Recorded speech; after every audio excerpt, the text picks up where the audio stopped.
Besi-besi yang terlalu banyak, karena terlalu banyak debu kebodohan, debu kemelekatan itu biasanya akan sulit untuk tertarik mendekati Tuhan, dan cenderung mereka mungkin akan jadi penentang awatara.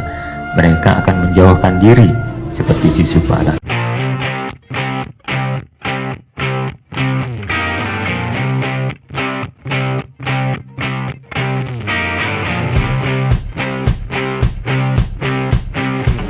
Meboye bukanlah kesalahan. Sikap Meboye juga tidak usah terlalu dipermasalahkan. Maka silahkan Meboye jika itu menjadi pintu pembuka dan penyemangat kita untuk mendalami sesuatu lebih lanjut guna menemukan kebenaran sejatinya. Tetapi jangan pernah Meboye jika Anda tidak mempunyai ulasan dan alasan yang lebih logis untuk tidak mempercayai isi konten video ini. Ini adalah video tentang opini, analisa, dan sudut pandang yang kemungkinan bisa sama atau bahkan jauh berbeda dari apa yang Anda pikirkan.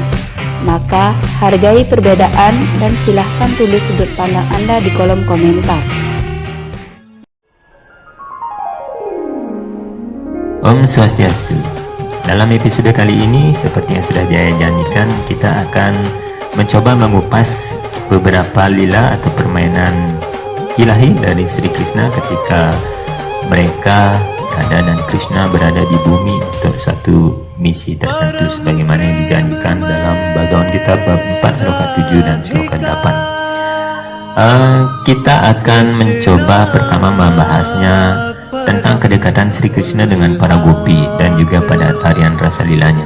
Karena ini seringkali ditafsirkan secara keliru dengan menganggap bahwa Krishna itu telah mengajarkan pergaulan bebas, pergaulan tanpa batas, dan juga dikatakan sebagai sosok yang playboy, ya, sosok yang amoral, karena hanya dilihat dari luarannya saja tanpa mereka berusaha menggali makna apa yang ingin disampaikan oleh Tuhan Sri Krishna. Karena bagaimanapun setiap awatara yang muncul itu mereka tidak datang untuk bermain-main sekedarnya seperti sinetron biasa. Mereka atau awatara-awatara Tuhan itu datang dengan tujuan yang pasti, misi yang khusus untuk memberikan teladan bagi umat manusia di zaman-zaman berikutnya. Tidak ada satupun tindakan Tuhan itu yang tidak memiliki makna. So, mari kita coba kupas bersama. Kedekatan Sri Krishna dengan para gopi. Sri Krishna sangat dekat dengan para gopi. Seakan-akan Sri Krishna adalah sosok anak kecil yang akan tumbuh menjadi pemuda playboy. Masa kecil Sri Krishna memang tidak pernah bisa dipisahkan dengan gelak tawa riang para gopi di dekatnya. Kebahagiaan itu diciptakan oleh Tuhan Sri Krishna hanyalah untuk menjawab doa dari para baktanya.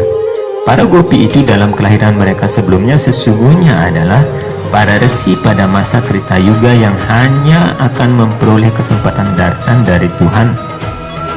Dan hal ini kurang memuaskan mereka. Pada masa Treta Yuga ketika Tuhan muncul sebagai Sri Ramachandra, itu dalam kisah Ramayana ya, Tuhan juga berawatara sebagai Sri Rama. Para resi rela dilahirkan sebagai pasukan kera agar dapat menikmati darsan atau penampakan dan juga sambasan, ujangan langsung dari Tuhan.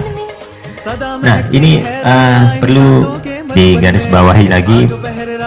Para gopi ini di kelahiran sebelumnya, kalau kita percaya dengan hukum Hindu yang namanya hukum reinkarnasi, para resi ini sangat ingin mendapatkan darsan, sparsan, dan sambasan, ya, penampakan dari Tuhan. Itu tidak gampang. Orang bermeditasi puluhan tahun juga belum bisa mendapatkan penglihatan, penampakan dari wujud Tuhan itu. Bagaimana kita tidak dapat mendapatkan mendengar wejangan langsung dari Tuhan, pewahyuan dan Tuhan langsung, itu tidak gampang prosesnya. Makanya para resi ini rela ketika Tuhan menurun sebagai Sri Ramachandra pada waktu zaman Treta Yuga, mereka rela dilahirkan sebagai pasukan kera. Itu mereka adalah kera-kera yang akan membantu misi awatara Sri Rama dalam menghancurkan kejahatan Rahwana. Mereka itu sebenarnya para resi. Nah, ketika di masa Treta Yuga itu mereka hanya mendapatkan darsan, penampakan, dan juga sambasan ujangan, tetapi belum dapat mendapatkan pergaulan. Nah, makanya ketika pada masa dua para yuga itu, ketika Tuhan kembali muncul dengan berlahir menjadi Sri Krishna, para resi ini pun kembali mengikuti beliau dengan terlahir sebagai para gopi dan gopa, penggembala sapi di Berindawan, hanya agar mendapat kesempatan lebih baik untuk menikmati darsan atau penglihatan dan tatapan langsung kepribadian Tuhan, mendapatkan sambasan atau ujangan dan juga separsan, bersentuhan langsung serta bercakap-cakap dengan Tuhan secara langsung. Ini karena momen-momen seperti itu sangat sulit sekali didapatkan oleh para jiwa, walaupun mereka sudah melakukan usaha yang begitu maksimal. Oleh karena itulah ketika Tuhan berawatara, maka jiwa-jiwa yang beruntung ini akan mendekati beliau.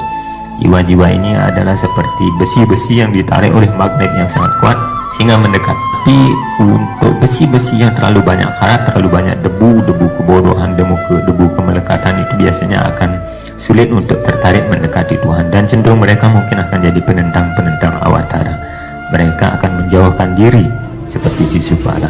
Oleh karena itulah mereka para resi ini kembali menurun menjadi para gopi dan gopa di Berindawan untuk mendapatkan hal istimewa tersebut. Sebab di dalam loka-loka yang lain atau di dalam alam-alam yang lain, kesempatan seperti itu sangat sulit untuk mereka capai.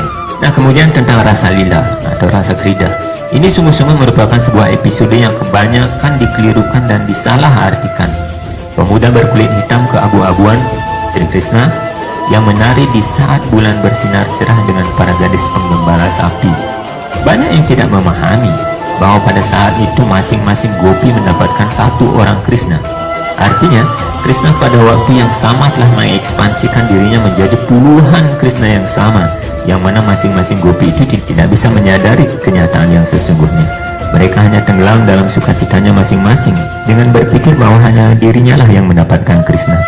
Tetapi pada kenyataannya, semua gopi itu mendapatkan Krishna yang sama. Sesungguhnya makna yang terkandung dari permainan ilahi ini adalah bahwa seluruh alam semesta ini adalah Vrindawan, dan semua gopi adalah jiwa. Setiap jiwa selalu rindu ingin selalu bersama dengan Tuhan sang sumbernya dan menunggu panggilan serulingnya. Permainan itu adalah kesenangan dari para Mahatma yang dibagi kepada para gopi atau jiwatma. Oke, kita bisa dimengerti kan? Permainan itu adalah kesenangan para Mahatma atau Tuhan yang dibagikan kepada para gopi atau jiwa-jiwa yang ada di semesta ini.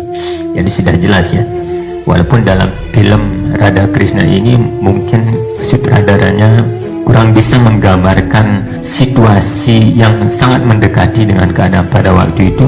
Pada waktu Maharasa Lila itu, Sri Krishna sedang melakukan permainan ilahinya, menari-nari di tepian sungai yang rimbun sekali, tetapi cahaya bulan juga terang, diiringi oleh puluhan gopi, dan masing-masing mendapatkan Krishna yang sama.